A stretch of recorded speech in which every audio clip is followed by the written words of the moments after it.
Atler Moreira é casado com Elaine Cristina e pai de 2 filhos.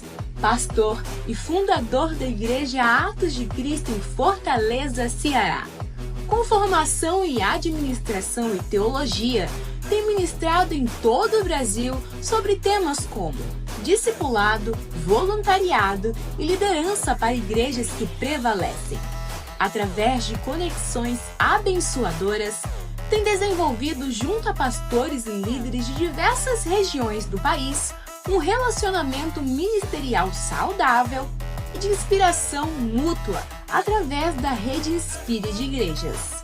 Recebam com muito carinho o pastor Atler Moreira. Então vamos lá, dá um aplauso bem forte para Jesus aí.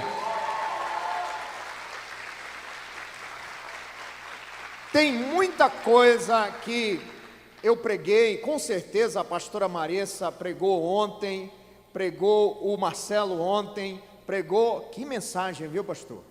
Que mensagem, recebi demais aí. Você recebeu também? E muita coisa convergiu aí nesse final.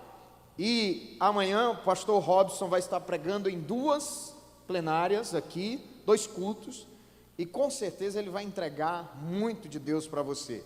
Mas tem tanta coisa que eu fico impressionado com a convergência de Deus. Tem tanta coisa que o Samuel falou que estava para eu falar, tanta coisa, até frases, as mesmas, e como isso é poderoso. Isso é porque Deus está aqui testificando. Nós, por exemplo, ouvimos da boca do pastor dessa casa que paixão é combustível, e paixão é o combustível que nos move, e combustível é algo que Deus coloca em nós, amém? Como nós aprendemos, acabamos de aprender aqui, não é algo que nós produzimos, Deus nos abastece. Você está pronto para ser abastecido? Você está pronto para ser preenchido daquilo que Deus quer te preencher? Se você está pronto, eu quero convidar você a fazer uma leitura do texto que está lá em Lucas capítulo 24, nós vamos ler do 13 ao 35, e eu já vou lendo aqui para ganhar tempo enquanto você vai procurando aí, tá certo? O texto, ele diz assim: naquele mesmo dia, 2 deles estavam indo para um povoado chamado Emaús, a 11 quilômetros de Jerusalém. No caminho, conversavam a respeito de tudo o que havia acontecido. Enquanto conversavam e discutiam, o próprio Jesus se aproximou e começou a caminhar com eles. Mas os olhos deles foram impedidos de reconhecê-lo. E ele lhes perguntou: sobre o que vocês estavam discutindo no caminho?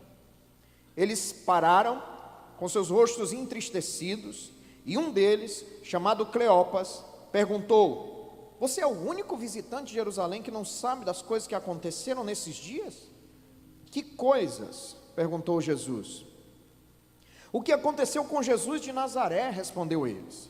Ele era um profeta, poderoso em palavras e em obras, diante de Deus e de todo o povo. Os chefes dos sacerdotes e as nossas autoridades entregaram para ser condenado à morte e o crucificaram. E nós, que esperávamos que era ele que ia trazer redenção a Israel, hoje já é o 3º dia que tudo isso aconteceu. Algumas mulheres entre nós deram um susto hoje. Foram de manhã bem cedo ao sepulcro e não acharam o corpo dele. Voltaram e nos contaram que tinham tido uma visão de anjos que disseram que ele está vivo. Alguns dos nossos companheiros foram também até o sepulcro e encontraram tudo exatamente como as mulheres tinham dito, mas não o viram. Ele lhes disse: como vocês custam a entender? Como demoram a crer em tudo que os profetas falaram? Não devia o Cristo sofrer essas coisas para entrar em sua glória? E começando por Moisés e todos os profetas, explicou-lhes o que constava a respeito dele em todas as Escrituras. Ao se aproximarem do povoado para o qual estavam indo, Jesus fez como quem ia mais adiante, mas eles insistiram muito com ele: fique conosco, pois a noite já vem, o dia já está quase findando. Então ele entrou para ficar com eles. E ali,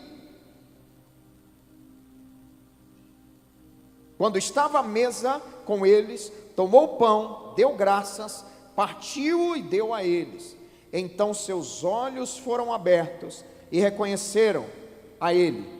E ele desapareceu na vista deles. Perguntaram-se um ao outro: não estavam ardendo os nossos corações, o nosso coração dentro de nós, enquanto ele nos falava no caminho e nos expunha as Escrituras? Levantaram-se então e voltaram imediatamente para Jerusalém. E ali encontraram os 11 e os que estavam com eles reunidos, que diziam: é verdade, o Senhor ressuscitou e apareceu a Simão. Então os dois contaram o que tinha acontecido no caminho de Emaús e como Jesus fora reconhecido por eles quando partiam o pão. Amém? Que texto, né? Você pode aplaudir ao Senhor por essa leitura aí tão forte e tão poderosa. Deus é bom. Nós estamos numa conferência que fala de paixão, de renovo. Tivemos um momento com os pastores, e que momento precioso ali. E como esses pastores são preciosos para essa cidade, para as cidades que os enviaram, para Cuiabá, para todas as cidades que estão aqui na circunvizinhança, como eles são preciosos, e como eles estão aqui nessa noite recebendo algo que só Deus poderia entregar. Porque renovação é algo que a gente tem que sempre olhar e dizer assim: Senhor, hoje, esse culto, esse momento, o Senhor tem uma renovação poderosa para me trazer, mas não esquece, Pai, de me abastecer de algo que realmente eu preciso. Porque nós temos a mania de orarmos por tanta coisa, mas esquecemos de orar por aquilo que realmente nós precisamos. E você nessa noite, nessas noites, talvez orou por muita coisa, mas esqueceu de orar para que Deus te abastecesse de uma nova paixão. Como foi dito aqui pelo pastor Samuel, paixão ressignifica. É tarde ou é cedo o término dessa conferência? Depende da sua paixão, depende da sua expectativa. É longe ou é perto? Depende da sua paixão. É caro ou é barato? Depende da sua paixão. Você já viu um objeto que você olha, uma pessoa chega para você e diz assim: olha que baratinho. Aí ela diz um valor exorbitante para você e você diz: meu Deus, é tudo isso? E a outra diz: não, está barato. Por quê? Porque a outra ama mais, ela está querendo mais, ela tem um maior desejo de ter aquele objeto. Então paixão ressignifica. E o texto que nós lemos, nós vemos discípulos que foram chamados, mas que naquele momento estavam desanimados. E discípulo desanimado sempre vai no lugar errado. Discípulo desanimado sempre vai na direção errada. Quando você está desanimado, você muito raramente vai decidir a direção correta, a direção que Jesus realmente tem para você. Então eu quero caminhar na mensagem para concluirmos esse dia de conferência, dizendo para você que, para você renovar a sua paixão, sair daqui cheio do combustível que Deus tem para você, amém? Cheio do ânimo e do vigor que Deus tem para você, a primeira coisa, reconheça Jesus na sua estação atual. Jesus está com você. Você talvez não esteja vendo, enxergando, sentindo, percebendo, mas Jesus jamais te abandonou. E nós precisamos ter essa concepção, não ter a concepção de alguém que está tão desanimado e tão fora de alguém que está apaixonado ao ponto de não perceber Jesus. O texto que nós lemos, no verso 15 e 16, ele diz: enquanto conversavam e discutiam, o próprio Jesus se aproximou e começou a caminhar com eles, mas os olhos deles foram impedidos de reconhecê-los. Às vezes, as estações difíceis, os momentos de dificuldade, as estações desafiadoras, as coisas que nós não esperávamos que acontecessem, tiram de nós a expectativa e a perspectiva de ver Jesus perto de nós, de ver Jesus na estação atual. Há um valor, nós precisamos entender isso. As más notícias, as situações desafiadoras, as situações difíceis, elas não têm o poder de excluir a presença de Deus da nossa vida. Eu ouso dizer que nas estações mais desafiadoras, você recebe convites que você não receberia se estivesse tudo bem. Mas você precisa ter uma capacidade de ver Jesus na sua vida como você está hoje. Se tem más notícias, eu tenho uma boa, Jesus está com você. Se tem más notícias, eu tenho uma ótima, Jesus acredita em você. Se tem más notícias, eu tenho uma melhor ainda. Você poderia estar em qualquer outro lugar, mas você escolheu estar aqui hoje, sendo abastecido de uma paixão que é maior do que nós pensamos e do que nós imaginamos. Nós precisamos guardar isso no coração. Reconheça: Jesus está com você hoje.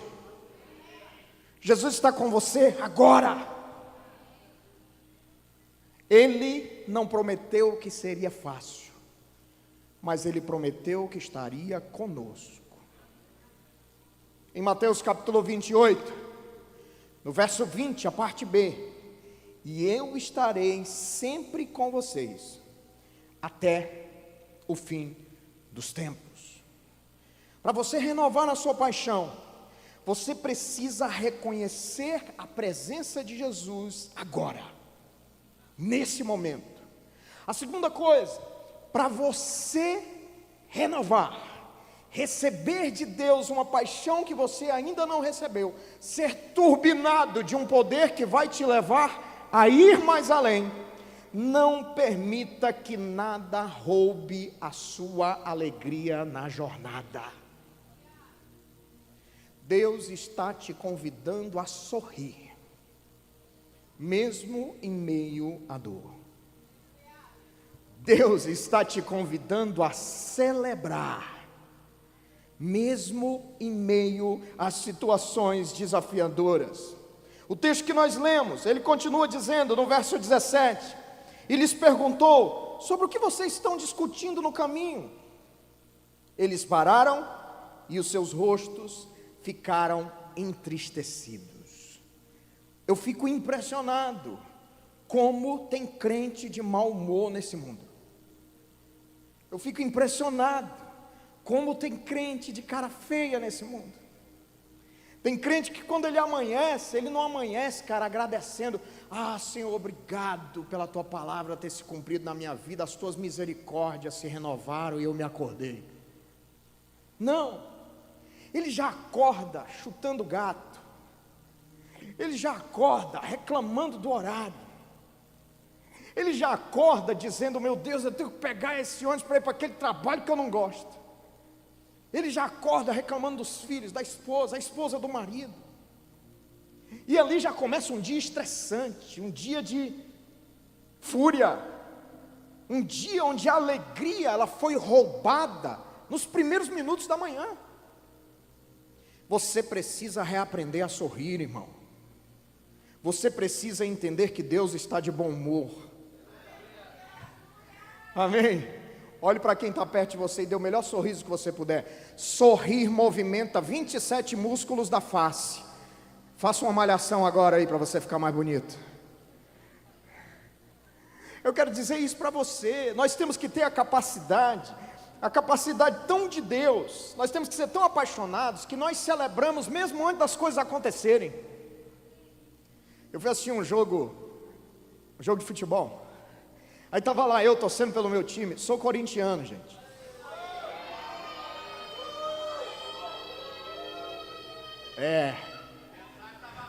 Estava boa a mensagem, o Robson falou.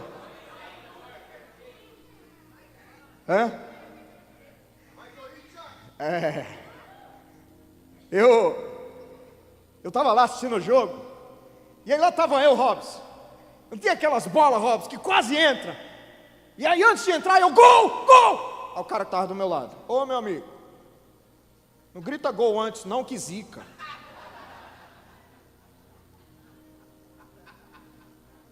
Deus falou comigo. Tinha 45 mil pessoas lá, Deus falou comigo. Deus disse assim: filho, comigo é diferente. Pode gritar antes, porque tu sabe que eu não vou falhar. Nós somos o povo que comemoramos antes de chegar. Você já pode sorrir agora pela bênção que vai chegar para você nessa semana. Você já pode gritar gol agora. Ô meu irmão, então a nossa boca se encheu de alegria, a nossa língua se encheu de riso, o nosso cântico foi o cântico que dizia: grandes coisas fez o Senhor por nós, por isso estamos alegres. Aleluia! Eu não posso caminhar com Jesus olhando para baixo, abraçado com a tristeza. Divorcia da tristeza, abençoado. Para de usar a tristeza como ferramenta de chamar atenção para você. Para! Não é de Deus para você. Existem estações que nós vamos se entristecer, existem estações que nós vamos chorar. Mas não sei o seu salmo, o meu diz que o choro dura uma noite, mas a alegria vem pela manhã. Você já pode ver os primeiros raios do sol? Não é vigília não essa conferência, mas você já pode ver os primeiros raios do sol? Então se alegre, porque a alegria do Senhor é a nossa força, amém? Você pode aplaudir aí para acordar todo mundo aí nesse lugar? Glória a Deus! Terceira coisa, você quer renovar sua paixão? Tenha uma visão correta de quem é Jesus. Você precisa saber quem é Jesus. Porque talvez você está achando o seguinte: eu vou para a igreja, eu vou para a Batista Nossa Casa, eu vou para a igreja lá em Tangará, estou decorando as cidades. Eu vou para a igreja lá em Palmas, Tocantins. Eu vou eu vou lá, quando eu pisar o pé direito, Robson, é um carro novo que eu recebo. E quando o pastor levanta a mão direita, é casa nova. Quando ele levanta as duas, meu Deus do céu, tudo para você passar. Você vira um desfile. E a gente vai caminhando com Jesus, achando que Jesus é um despachante para nos entregar coisas. Sabe? Tenha uma visão correta de quem é Jesus. Tenha uma visão certa de quem é Jesus. E guarda uma coisa no coração: nada do que Jesus pode te entregar será maior do que o que Ele já te entregou. O maior presente que Ele poderia te dar, Ele já te deu. Quando você olhar para Jesus, não fica olhando para Jesus dizendo assim: Jesus vai me dar uma casa nova. Não, Jesus é o meu Senhor, meu Salvador e meu Rei. É o Redentor da minha vida. E quando Ele quer, Ele me abençoa com algo pela sua misericórdia, pela sua graça. Mas eu sou alguém convicto. Eu sei qual é o papel de Jesus na minha vida. Os versos 18 ao 21 que lemos, um deles, chamado Cleópas, perguntou: você é o único visitante em Jerusalém que não sabe das coisas que ali aconteceram nesses dias? O único. Ele continua, Jesus pergunta: que coisas? Aconteceu de Nazaré, de Jesus de Nazaré, responderam a ele: ele era um profeta, poderoso em palavras e em obras. Jesus tinha acabado de morrer, já estava ressurreto, já tinha se entregue para salvar, inclusive ele. E ele estava dizendo: Jesus é poderoso, Jesus é um grande profeta, ele fez tanta coisa poderosa. Quem é Jesus para você, meu irmão? Quem é Jesus para você, minha irmã? E o texto continua, ele conta a história que os chefes dos sacerdotes, as autoridades entregaram para ser condenado à morte e crucificaram. E aí ele entrega a última pérola, né? E nós esperávamos que ele ia trazer redenção para Israel. Não era isso. Ele queria trazer redenção para todo aquele que nele crê. Tem alguém aqui que crê em Jesus?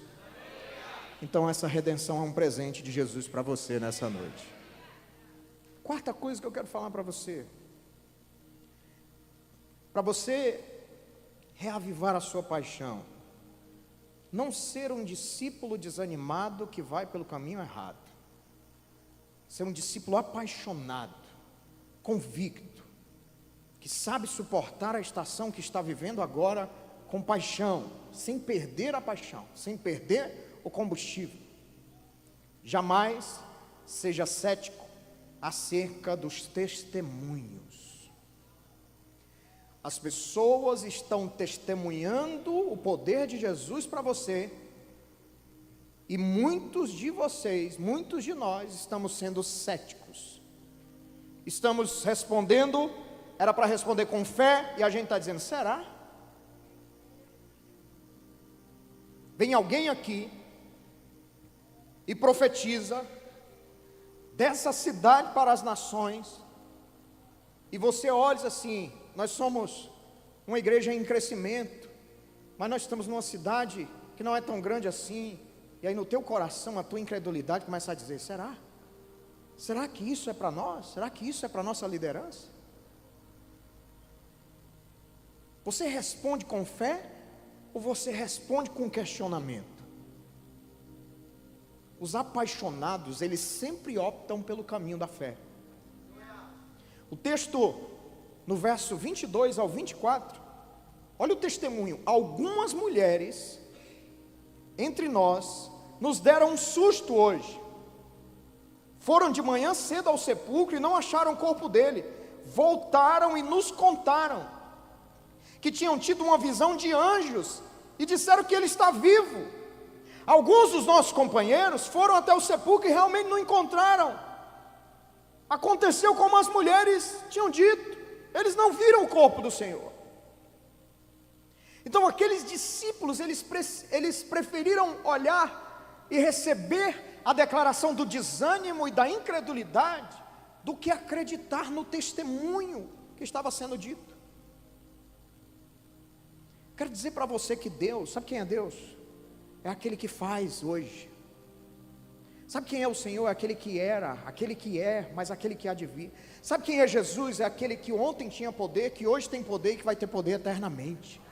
Sabe o que é que você precisa entender? Deus está realizando grandes coisas no mundo hoje, através do seu Espírito Santo, através da sua misericórdia. As grandes igrejas do cristianismo, da história do cristianismo se resume, existem no mundo hoje. O nome de Jesus, o nome mais combatido, o nome mais escarnecido, o nome mais guerreado é o nome de Jesus, mas o nome de Jesus só cresce, sabe por quê? Porque ele é o nome que está acima de todo nome. Não importa qual seja a crise que o mundo enfrente, amanhã vai ter culto nos todos os continentes da terra, e o nome de Jesus será glorificado. Deus está fazendo grandes coisas hoje. Abra o seu coração e creia nisso. Não seja cético acerca daquilo que Jesus está fazendo. Que o desanimado, ele fica logo assim, né? Será que é tudo isso mesmo? O que os discípulos olharam para o outro e disseram, será que é tudo isso mesmo? Viram o anjo, será que foi anjo mesmo? Será que não foi um vulto? Foi anjo mesmo? Procure o irmão que está perto de você e diga assim, caminhem pela estrada da fé. Acredite naquilo que Deus está fazendo hoje. E a quinta coisa que eu quero falar para você caminhar cheio de paixão, você precisa se dedicar a gerar uma vida de intimidade com Jesus. Olha, nós estamos vivendo num tempo onde as pessoas querem as realizações públicas, mas não querem ser treinados no secreto. Quando você olha para a vida de Jesus, o Filho de Deus, ele se preparou durante 30 anos para exercer um ministério de 3. Tem gente que se prepara há 3 anos e quer 30 anos de ministério. Tem gente que despreza o tempo da preparação. O que você está chamando de deserto, Deus está chamando de tempo da preparação. É só uma questão de perspectiva. É só uma questão de saber, olhar e se dedicar a construir uma vida de intimidade para você passar a ter os olhos que Jesus tem. Uma coisa a gente não pode tirar daqueles discípulos: eles não estavam reconhecendo, mas eles estavam gostando de estar com Ele. Eles estavam gostando de estar na presença. Você é alguém que gosta de estar com Jesus? Você é alguém que, por exemplo, Mateus capítulo 6, quando Jesus fala o capítulo quase todo de oração, faz algum sentido para a sua vida prática? Quando ele diz assim: quando vocês orarem, vá ao seu quarto, feche a porta do seu quarto, ore em secreto, e o Pai que está em secreto te recompensará. Você tem construído, edificado uma vida de intimidade com Jesus além do culto litúrgico? Você é crente de culto ou você é o culto do crente? Quem é você? Porque a gente acha que o amém encerra tudo. O amém na igreja virou um botão que desliga as coisas. E nós precisamos entender que o amém é aquele que concorda e liga a terra e o céu. Uma conexão que nunca acaba. Uma conexão que prossegue, que promove. O texto no verso 29 diz que eles insistiram para que Jesus ficasse com ele. Fica conosco, pois a noite já vem, o dia está quase findando. Então ele entrou para ficar com eles. Você é alguém que insiste. Você é alguém que luta. Sabe quem somos nós? Ou quem nós deveríamos ser? Nós deveríamos estar ocupados demais para deixar de orar. Eu estou ocupado demais para deixar de orar. Muita oração, muito poder. Pouca oração, pouco poder. Nenhuma oração, nenhum poder. Você entende isso? Quando eu leio Mateus 6, eu vejo que existem recompensas que estão guardadas no secreto. E o Pai que está em secreto te recompensará. Existem recompensas que não estão no post do Instagram, não estão na sua vida, na comunidade da sua cidade ou da sua igreja. Existem recompensas que estão no secreto, guardadas para você. Por favor, dobre os seus joelhos e vá até lá buscar as suas recompensas. Por favor. Se esforce, insista. Ah, Jesus. As melhores orações, óbvio, que eu fiz na minha vida foi aquelas que eu não falei nada. Não conseguia falar. Foram aquelas que as lágrimas, os sussurros me impediam de dizer alguma coisa e eu só ouvia.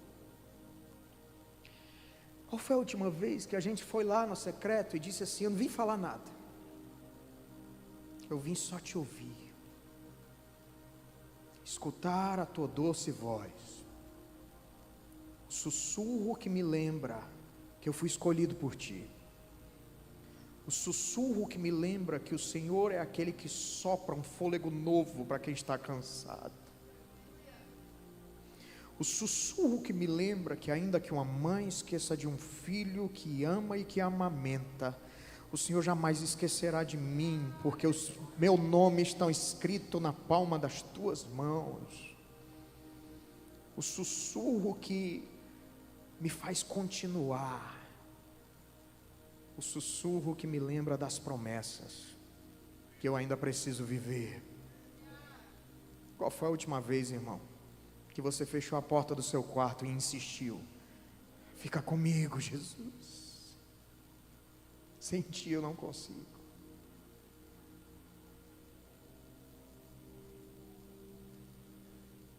Existe uma recompensa aguardando você no secreto. Oswald Chambers, ele dizia o seguinte: a solitude com Deus repara o dano causado pela inquietação, pelo barulho, e pelo clamor do mundo. Em Marcos capítulo 3, versos 13 e 14, Jesus sobe o monte e ele chama para ele aqueles que ele quis e escolheu. E esses que ele escolheu vieram para junto dele. E o número era 12. E ele os designou como apóstolos. Mas antes de tudo, ele queria que eles estivessem com ele. Antes do envio, vem a intimidade. Não adianta você querer ir sem vir à presença de Deus. Não adianta você querer ser enviado se você nunca esteve com Jesus de verdade. Não esqueça aquilo que eu falei nas 5 horas aqui. O primeiro chamado é pura e simplesmente para você estar com Ele. O primeiro chamado é pura e simplesmente para você estar com Jesus. Amém?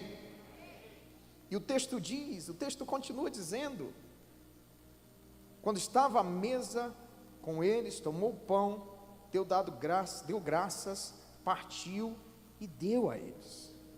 Existem consequências quando a nossa paixão é renovada, sabe? Existem consequências quando a gente começa a receber um combustível celestial para a gente continuar. E a primeira é a restauração da consciência da presença de Jesus. No verso 31 que lemos, os olhos deles foram abertos e eles o reconheceram. Você precisa ser alguém que ama a presença. Você precisa ser alguém que luta pela presença. Você precisa ser alguém que ama tanto a presença, que você sabe que nem um passo você pode dar, se você não for alguém que ama, acima de tudo, a presença de Jesus. Toda vez que você vier ao culto, irmão, não venha com outra expectativa, a não ser uma expectativa de estar junto com seus irmãos na presença de Jesus. Você não veio aqui para outra coisa, a não ser para glorificar o Rei dos Reis e o Senhor dos Senhores. Tem alguém aqui na presença de Deus nessa noite? Então vamos dar um aplauso bem forte para Jesus, amém? A segunda consequência, quando eu recebo essa paixão, eu também volto a me apaixonar pela palavra de Deus.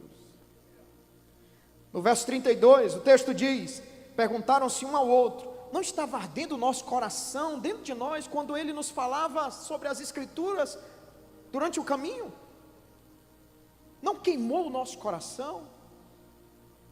Nós éramos para ser o povo tão apaixonado pela palavra de Deus, que à medida que os versículos forem sendo lidos da palavra, já era para a gente estar quebrantando e chorando, já era para a gente estar se colocando debaixo da cadeira e dizendo: Senhor, eu não sou digno de ouvir o teu livro, Senhor, eu não sou digno de ouvir a tua voz.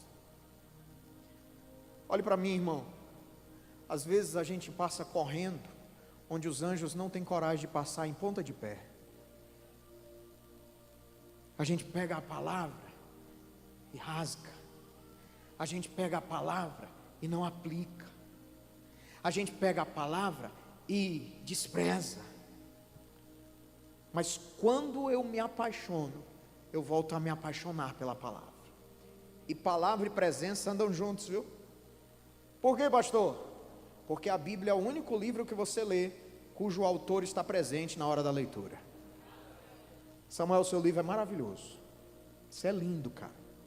Isso é lindo. Que mensagem que você pregou aqui. Eu quero o esboço dessa mensagem para eu pregar. Né, Robson? Quer também? Eu quero. Mas quando lerem o teu livro, não vai o Samuel lá na presença. Mas quando alguém abre as Escrituras Sagradas, ele abre a Bíblia, automaticamente Jesus já chega sentando do lado, dizendo aqui: estou aqui presente. Pode tentar fazer o que for, pode tentar menosprezar, pode tentar até matar Deus, Certa vez chegaram para o saudoso Billy Graham e disseram assim: Billy Graham, estão dizendo aí que Deus está morto. Billy Graham respondeu: impossível, eu acabei de falar com ele. Como é que ele pode estar morto se eu acabei de conversar com ele agora? Deus está presente aqui, Deus está presente na sua casa, Deus está presente na sua leitura, Deus está presente no seu devocional, Deus está presente até no vale da sombra da morte, mas Ele não vai abandonar você. Aleluia! E outra coisa que restaura quando eu me apaixono é a retomada pelo foco na missão. Eu estava no caminho errado, agora eu quero ir pelo caminho certo. Tem alguém bonito perto de você aí? Olha para ele, diga assim: errar é humano, mas acertar também é. E você vai acertar. Vamos para o caminho certo, irmão. Jesus diz: ficai em Jerusalém, Ricardo. Os caras estavam indo para Emaús, 11 quilômetros de erro, 11 quilômetros de distância. E o texto lá no verso 33 diz: levantaram-se e voltaram imediatamente para Jerusalém. Tem gente aqui que tem que realinhar a rota hoje. Realinhar a rota agora.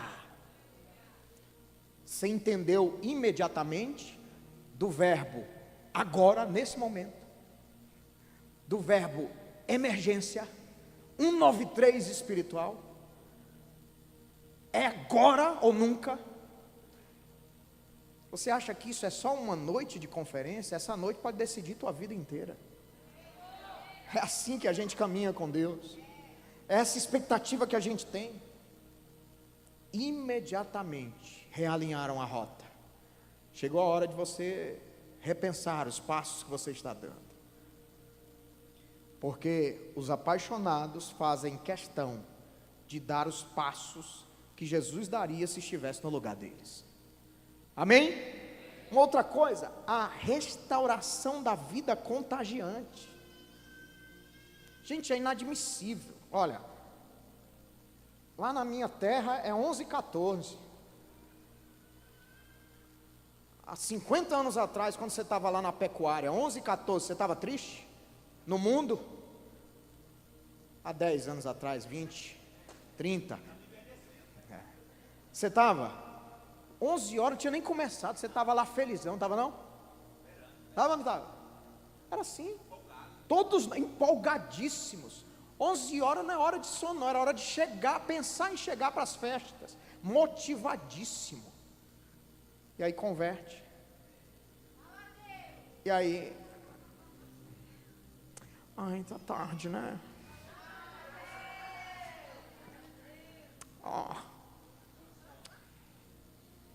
Esse pastor aí não termina.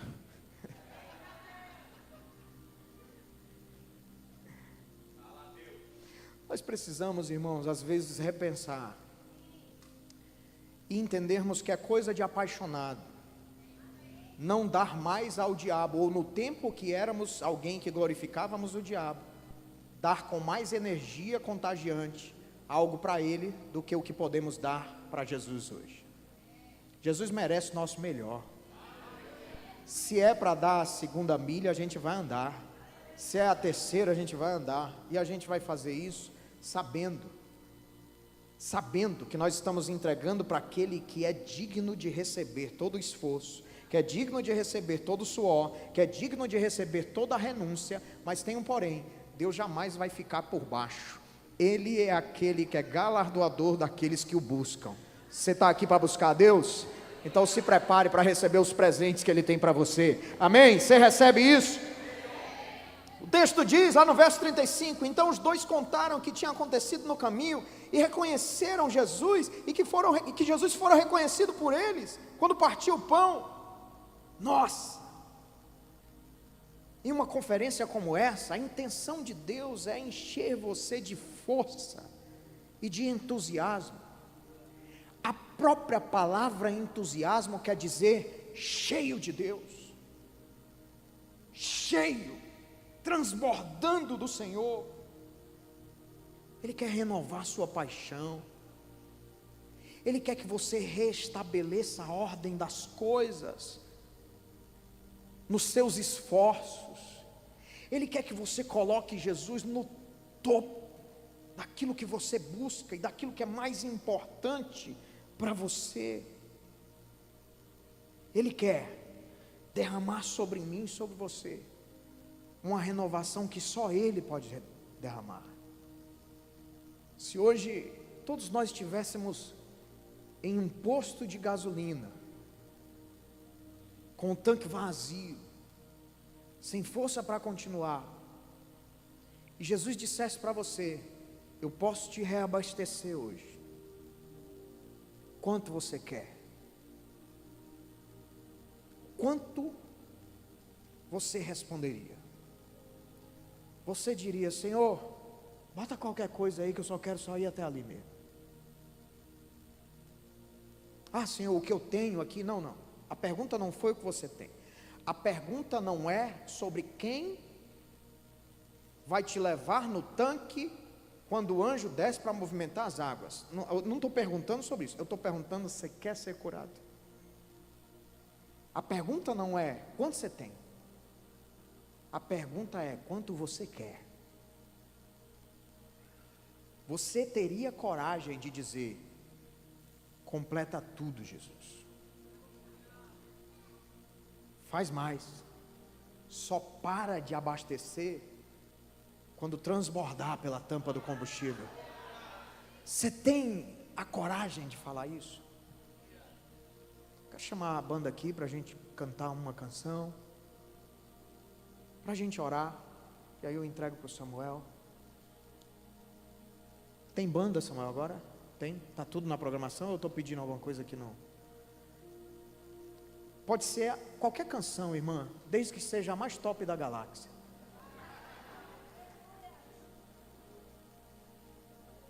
Paixão é fogo. Paixão. Eu não posso acreditar que o Mato Grosso está queimando só fisicamente. Eu creio que está queimando espiritualmente também. Eu não posso acreditar que essa fumaça que eu vi no avião é só física, oriundo das queimadas da mata e do Pantanal. Eu preciso acreditar que tem fogo aqui espiritual. Tem igrejas se levantando. Eu vi a pastora abraçada com a bandeira e Deus pediu para dizer: tem igrejas que estão se levantando para ser abastecidas aqui nessa noite, e que vão fazer desse estado, vão levar esse estado a um outro nível, vão levantar e vão resplandecer. Você pode ficar de pé, levanta-te e resplandece, porque já vem a tua luz, e a glória do Senhor nasce sobre você, como diz Isaías 60. E eu quero finalizar com a palavra de Paulo para Timóteo: por essa razão, torno a lembrá-lo de que mantenha viva a chama do dom de Deus que está em você. Procure alguém nessa noite que está perto de você e diga assim: procure alguém nessa noite que está perto de você e diga assim: mantenha viva a chama do dom de Deus que está em você.